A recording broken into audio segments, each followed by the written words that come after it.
name's Tom Hickey. I'm the school superintendent at South Shore Tech. Very proud of the fact that I've been able to spend 30 years of my professional career here at the school as a teacher and as an administrator. I've enjoyed seeing hundreds of thousands of graduates become gainfully employed and go to school and be successful and come back to this region to build the local economy.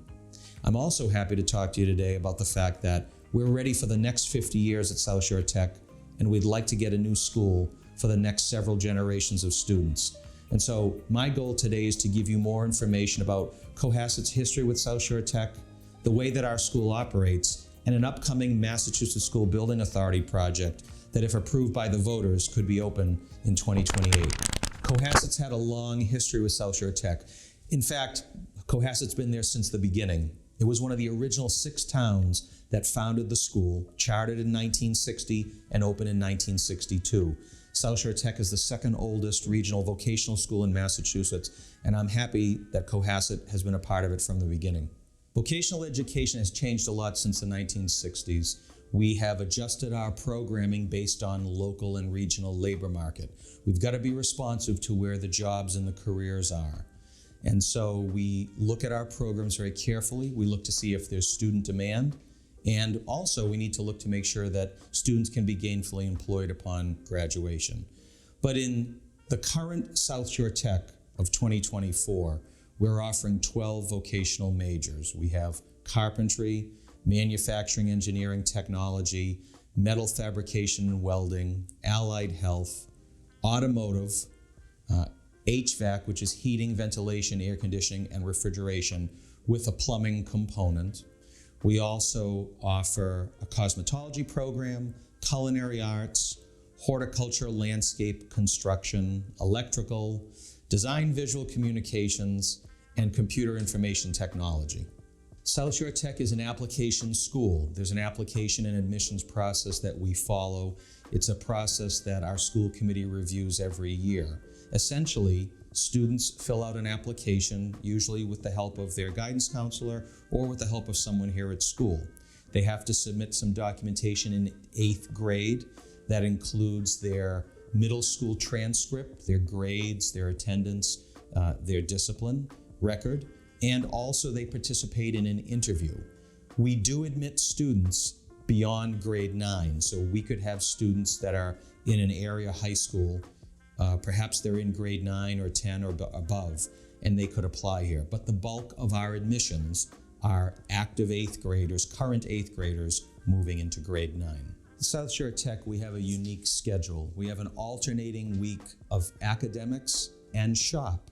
So a student's academic week is essentially what you'd say is a traditional high school experience. Block periods of English, math, science, social studies, and various electives. The shop week is where things get interesting, and that's unique to our school. Students spend a full day, every day, Monday through Friday, in a shop setting. They might have a little bit of classroom work, but when I say shop work, I'm talking about they're in an open air space, working with tools and equipment, working on integrated hands-on projects. Students who are on co-op don't come to school during their shop week. They go directly to work. The majority of our students go directly to work full-time. We consider a student successful if they are gainfully employed on a career path. I believe that the skills that students learn here are transferable. So we may have students who are majoring in one area and end up going into another. We would say that that's a success. We do have students who go on to college. There was a time when people thought that vocational students weren't capable or would not be able to get into schools, and that simply isn't the case. I'm happy to report it hasn't been that way for a very long time. So we have students who I'm happy to say are going to school, paying for their own post-secondary education thanks to what they've learned in their vocational programs. So it runs the gamut. But if you asked me a year out, where would the majority of our graduates be? I would say they'd probably be beginning their careers. Some of them going to school part-time, and yes, some who are going full-time. A lot of it depends on their interests, of course, and their vocational major. And a lot of the programs we offer here support the local and regional economy and don't require a college degree. Every year at Cohasset's annual town meeting, there's a line in the warrant for South Shore Tech. We are funded through the Department of Education's Chapter 70 budget formula, just like the Cohasset Public Schools. And every year we ask our communities to approve our assessment, and when we secure 2/3 of the communities, then the budget is considered passed. Those are the rules that govern all regional schools. We have been applying to the Massachusetts School Building Authority, the MSBA, for 7 years, telling them that as the second oldest regional vocational school in Massachusetts, that our facility has outlived its useful lifespan, its systems, and its infrastructure. I'll be the first person to say that we've done a very good job of maintaining what we have.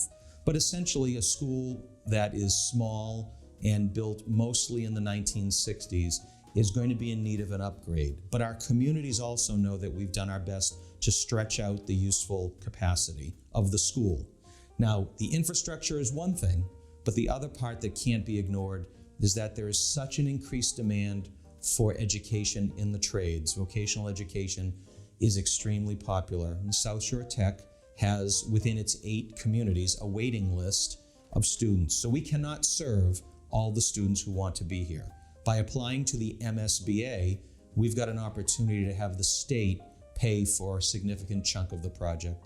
So we're happy to get invited into the MSBA pipeline, as they call it, and we've made some pretty good progress in a short amount of time. As of today, we've decided that the best option to bring to our communities is to construct a new building on our athletic fields on the back of our campus, a building that could house 900 students. We currently house 660. The MSBA acknowledged that a year ago, our communities agreed to bring in a 9th community, the town of Marshfield, and with that, the potential to have a larger school and a partner to help pay for the costs. So as of right now, we are about to enter into what's called the schematic design phase, and that will take us through the end of the summer of 2024. By the end of schematic design, we will have a precise design of the building and the site layout, everything from where the athletic fields will be, to the parking, to where we'll keep our buses, and to the building itself. The next steps for the project are, we go to the MSBA at the end of April to get their approval to start schematic design. Then in August, we will be wrapping up schematic design, and we will go back to the MSBA in October for what will hopefully be their final approval. In October of 2024, that's when the MSBA will say, South Shore Tech, we approve your project, the total budget is X, and we're willing to give you Y dollars in order to cover some of the costs. Then the final piece of the timeline, I'm skipping a few things, but the final piece of the timeline is, in early 2025, we'll go to all of the residents of our 9 communities with a ballot question. It will be on the same day in all 9 communities, and it will be what's called an aggregate vote. So it's as if all 9 communities become one. And that's where we ask the voters, will you support funding this project? Yes or no? And that'll be in early 2025. Cohasset residents and voters will be a part of that process if they choose to vote on that ballot question on the day that it's posted.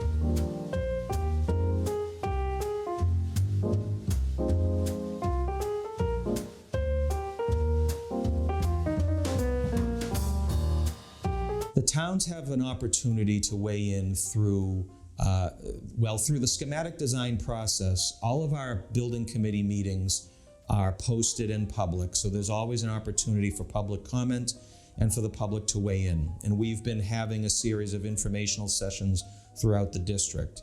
I look forward to be able to speaking with Cohasset Advisory, Select Board, and other civic groups at any point in the future to be able to talk in person. When we get down to the final design and the approval from the School Building Authority, then the ultimate way of communicating from residents will be whether or not they support the project. And that's what they can do going to the ballot. And then each community decides how they're going to fund their portion of the project. So in terms of the potential cost for Cohasset residents, we're looking at a building project model that has about 1.5% of the cost that would be for Cohasset. It's not. It's a model that will likely have an adjustable rate to it, meaning that depending on enrollment, the numbers might change. It's a more complicated part of the process that I'll explain in the future. But if someone were to ask me, what would the average household in Cohasset pay for their approximate share of this 30-year financed project, it would be somewhere between $50 to $65 per year. And that number might seem low, but it is anchored in the fact it's based on student enrollment. So we have on our project website, which is southshoretechproject.com, right on the front page of that website, we have tax impact calculators. The full impact of what I'm describing would not go into effect until fiscal 2029. If we get an approved project from the voters in early 2025, we will go into about a year's worth of deeper design and 2 years of construction. So if all things go to plan, we'll open a new school for the 2028-2029 school year. The days of students going to college automatically are over. The local economy, the national economy don't require it. But our students at South Shore Tech will absolutely get 2 educations in one. They will be the best positioned students to go directly into the workforce. They have technical skills and strong work habits, and they will also be successful in college. We seem to have the right formula for success in both areas, but no student has to choose one path only for the rest of their life. And this is why it is so important to remind folks in Cohasset that Cohasset has 2 public high schools, and Cohasset has been a longtime supporter of public education, and that's probably why they were part of this experiment back in 1960.